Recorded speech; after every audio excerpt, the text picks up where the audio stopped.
मोदी सरकार के तीसरे कार्यकाल का पहला बजट मंगलवार यानी 23 जुलाई को वित्त मंत्री निर्मला सीतारमण ने पेश किया।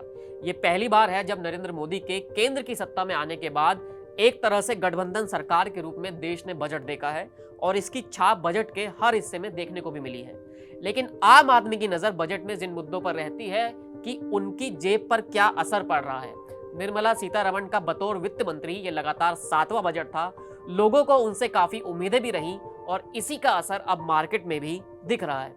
बजट में किए गए कुछ टैक्सों में बदलाव की वजह से काफी सामान हैं जो सस्ते हो रहे हैं और कुछ के दाम बढ़ने की भी उम्मीद है। केंद्र सरकार ने मोबाइल और मोबाइल चार्जर से जुड़े उपकरणों पर BCD यानी बेसिक कस्टम ड्यूटी घटाई है। इससे पहले इन पर 20% की कस्टम ड्यूटी लगती थी और अब सरकार ने इस कस्टम ड्यूटी को 15% करने का ऐलान कर दिया है। वित्त मंत्री ने अपने बजट भाषण में इस बात का जिक्र किया कि भारत एक मैन्युफैक्चरिंग हब बन रहा है। मोबाइल मैन्युफैक्चरिंग में चीजें काफी सुधरी हैं और यही वजह है कि इन्हें और भी बढ़ावा देने के लिए ऐसा कदम उठाया जा रहा है। कस्टम ड्यूटी सिर्फ इन पर ही नहीं बल्कि कुछ और दवाइयों पर भी घटाई गई है। ये वो दवाइयां हैं जो कैंसर पेशेंट से जुड़ी हुई हैं और कुल 3 दवाइयां और भी सस्ती हो जाएंगी। इनसे उम्मीद है कि कैंसर के इलाज में थोड़ी आसानी होगी। इनके साथ साथ सरकार ने सोना, चांदी, स्टील और कॉपर पर भी कुछ कस्टम ड्यूटी कम की है, यानी सीधे तौर पर अब ये भी सस्ते हो जाएंगे।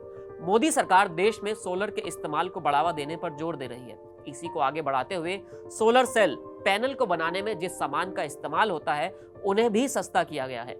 इनके साथ साथ देश में जो चमड़े का सामान बनता है, जूते बनते हैं या कपड़े बनते हैं, उन पर भी कस्टम ड्यूटी घटाई गई है, जिससे ये भी अब सस्ते होने की उम्मीद है।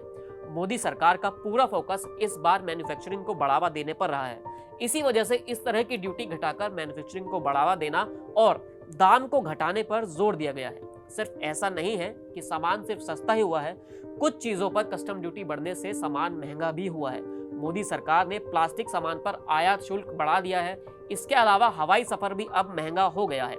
इनके साथ साथ अब सिगरेट के दाम भी बढ़ सकते हैं। मोदी सरकार का तीसरा कार्यकाल एक ऐसे बजट के साथ शुरू हुआ है जिसमें इंफ्रास्ट्रक्चर पर ज्यादा जोर दिया गया है। अब देखना होगा कि आखिर आम लोगों को इस बजट पर क्या रिएक्शन रहता है और उनको क्या फायदा पहुंच पाता है। इस वीडियो में इतना ही, फिर मिलेंगे नई वीडियो के साथ। शुक्रिया।